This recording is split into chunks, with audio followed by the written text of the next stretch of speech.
Okay, what are you talking about today? Okay, today in this Visionary Scouting, we're going to talk about politics, how it will be tomorrow in the future.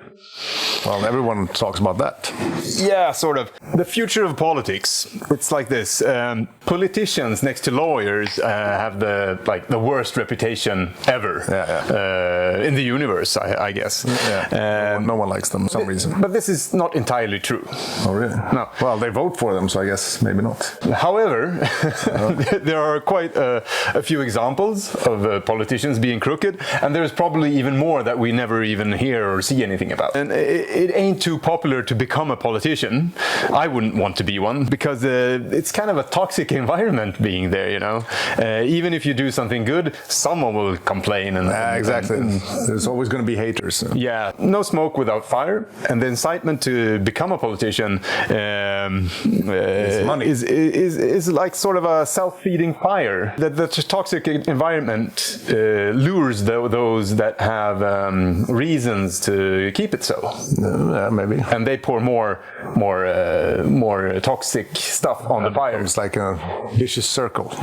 Something like that. So you see those that take a bite in this politician's skitmacka, the turd sandwich, as they say in English. You want to make something good, but you shouldn't expect to get a nice pat on the back. Well done. Exactly. Everyone's going to hate you anyway.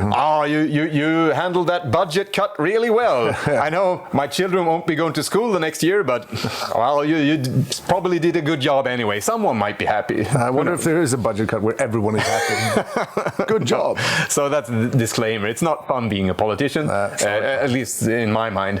On the other hand, if you like the toxic environment, great stuff.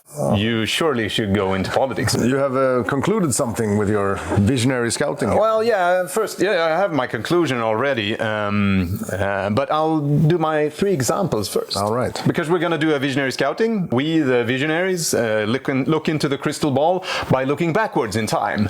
For seeing 3 observations, perhaps trends or something, 1, 2, 3, and mash these together. And by this way you can look into the future, what will happen. Example 1. Toxic promise. As I mentioned before, there is little incitament for people to go into politics to better the world for generations to come. So you're thinking they're doing it for themselves? So. Yeah, that's this example 1. Yeah. Just look at how it went for Greta Thunberg. That's a Swedish example. That's international. Yeah. And how Greta was treated as a young schoolgirl trying to better the world and the world's environment and all that. Everyone should give her a pat on the back. Yeah, you think? Also a very good tactic for making this video viral. Hashtag Greta. Greta, yeah, exactly. She got kind of what we call a toxic response. Replies, from probably guys looking like us, I guess. maybe just sitting in their underwear in front of a computer. Perhaps not. We took on pants for this show. But the thing is, she's not underage anymore. No. So now all the hateful comments are fully legitimate. Now you're what? Yeah, I guess so. Yeah, well, now when she's ripe of age, you can be as toxic as you want. But why not? This is still the example 1. The thing is, we're ironic now. It doesn't translate very well to the internet. So maybe put some smileys somewhere. So don't spread any toxic stuff if you don't want to. We would, on the other hand, love that attention that Greta got. So please ramble on in the comments below, and we will reply appropriately. That's our tune. So far. So if you want something to write about, we like the environment. Fill out your comments below. Hashtag rädda våtmarkerna. I like the environment and go down and click hate. Yeah, we don't have any hate mail, so use the comments below. That was the first example. The first example was toxic promise, and that's the trend is that if you're engaged in politics, you get the toxic stuff. Example number two. The trend of crookedness is going forward. More crookedness? Yes, more crookedness. That's the ongoing trend. It's going to be more toxic, and now I'm going to have examples and more crooked. Back in the day, there was a more noble struggle for politics. And I mean noble not in the good sense, more that the nobles were in charge of politics. Okay. I'm not talking about medieval stuff. We're in democracies. The trend has gone from politicians being noble folk or something similar. Higher ups. Yeah. And working for a better good, at least for their their better friends. good. The benefit for the noble politician was perhaps getting a pat on the back from your friend or your business buddy, and but mainly bragging rights at the pub. Of course. Yeah. Which meant that your kids could also continue your era. Exactly. But we're talking democracy now. Oh yeah, sorry. But not like because kids today. Today, kids don't have anything to do with their parents. No, they're politics. totally different. They reap no benefits from there. Fast forward to now, you can make a rocket career by rubbing shoulders with statesmen and dictators in other countries and stuff like that. Yeah. When you end with politics and you take a job as a board member at some huge company. Because you're already friends with all the powerful people. Yeah. And then you get power by proximity. But you can reap your reward when you stop being a politician and join the big league, the big business league. Okay, so you endure the toxicity, hard word that. Yeah. Just to reap the benefits later when you finally give up with politics and just sit in board meetings and earn money. Yeah, and the perfect thing, if you're thinking about this, is like working as a board member. That can be kind of a lot of work and responsibility. But if you're an ex-politician, you can just lean back and sit there at the board meeting sleeping. Oh, we need a sweet deal with this dictator over here. Hey, Marcus, and you're like, oh, what? I know that dictator. You have to, you're buddy with that guy, aren't you? So can't you just go over there, have some dinner, go on a yacht and stuff, and fix the deal? Fix the deal, yeah. And you're like, yeah, sure, we're friends anyhow. So you go on a vacation for 2 months, come back, and then you sleep out the rest of the year. So easy job. Yeah, that's a good idea actually. And you can also gain benefits when still in office. That's becoming more and more common. That's the trend upwards. Trend number 3 is social media stardom. For instance, Mr. Beast, huge social media star. Mr. Beast. Don't you know how Mr. Beast is? Hashtag beasts. He doesn't look like a beast, you'll see. You'll I be missed disappointed. Anyhow, he turned down $1 billion. Not svenska kronor, $1 billion sponsor deal. From what?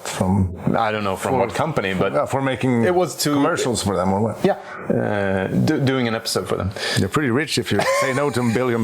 Yeah. But he actually calculated how much he was worth compared to a Super Bowl commercial.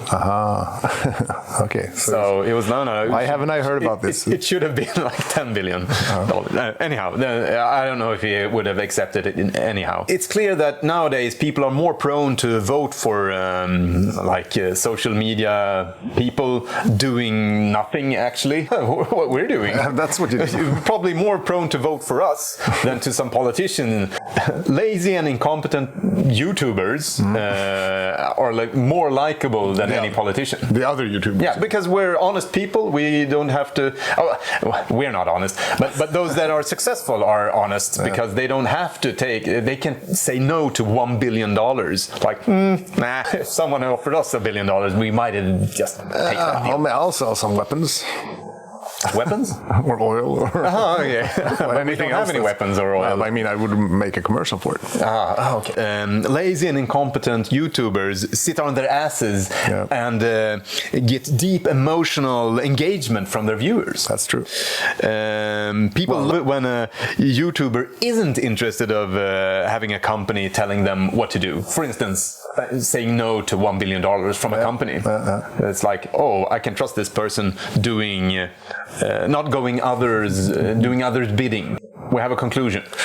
Yeah, well, you had the toxicity. Yes. And the corruption. Yes. Oh, yeah.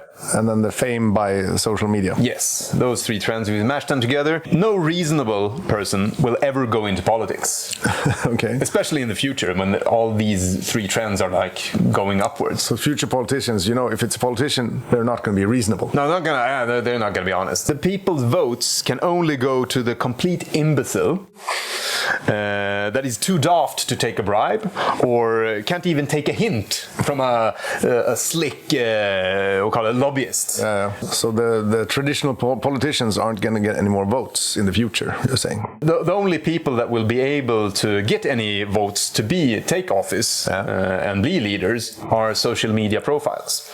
But the ones like Mr. Beef probably won't become a politician. He's too distanced from needing to do anything. Too uncorrupt. The look of the future politician will be a very, very, very stupid, successful social media person.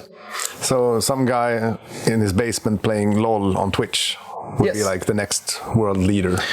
We will be governed by attention whores, not horses, that are deeply incompetent and stupid. They won't be able to be bribed, duped into doing any wrongdoing. They won't be very skilled in their jobs. No, but still they're honest. They go their own way. They can't be steered by anyone. But it sounds like a pretty positive future, because I mean, politicians today are also sometimes incompetent. Yeah, but for the wrong reasons. Exactly, because the guy on Twitch playing LOL, of course he has no skills of running education systems and stuff like that, but he's going to be honest and get the votes. In either way, democracy will be better off. So, another bright future perspective from our visionary scouting concept. I don't know about this better off. Well, what do you think about it? It sounds likely, because of course famous people, and they get all the attention, and if it was possible to vote for them, they would get votes. The road of good intentions is paved with likes.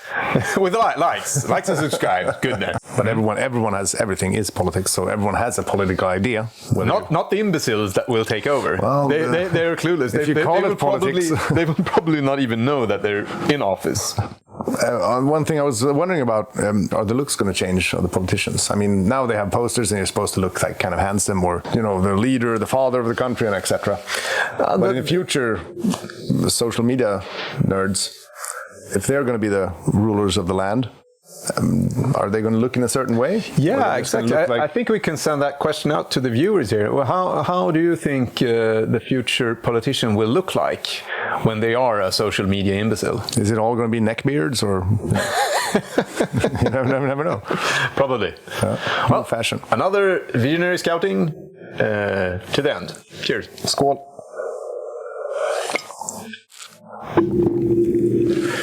Well, like an example of I don't know if it's a stand-up comedian, Doug Stanhope, you might know him. Doug Stanhope. He's a great guy. But he was kind of into politics. Are you claiming that comedians are like the best people in the world? No, but he was a good fit for your example of a guy who wasn't into politics really, but became famous and is famous, or was famous. But he even made a poster, I think, where he has hair, but he shaved his head and made a comb over just to look like a politician. he made an artificial comb over, just to be believable as a politician, to be in the runnings, because everyone who knew him knew he wasn't a politician. Yeah. But he was a cool guy, and he also was endorsing the Free State project they had in the US for less government involvement. Of course, there are different kinds of those fractions, but that's popular in the US. And the big thing they proposed was to find 20,000 libertarians in the US who were prepared to move to some low population state to start off like a libertarian movement. But was this a comedy act? No, this was for real. This was beside his comedy act. And they actually got 20,000 signatures. This was their plan to move many libertarians to one state and then start the movement from that state, New Hampshire in this case. Like an Amish city. Kind of like that. Check out how well this works. Except libertarian Amish is kind of the opposite. Like this long. Anyway, he was a good example of a famous guy. This was before social media. Doug Stanhope was a trailblazer in this visionary scouting then. Yeah, that I would say. He was like the first example, what you would say. And he wanted to make a change and was almost moving into politics. But of course, too much drinking and smoking, I guess. Well, that's a great fourth example or fourth trend or observation from Marcus. Yeah, you might be the next imbecile. Probably. And they will come. No.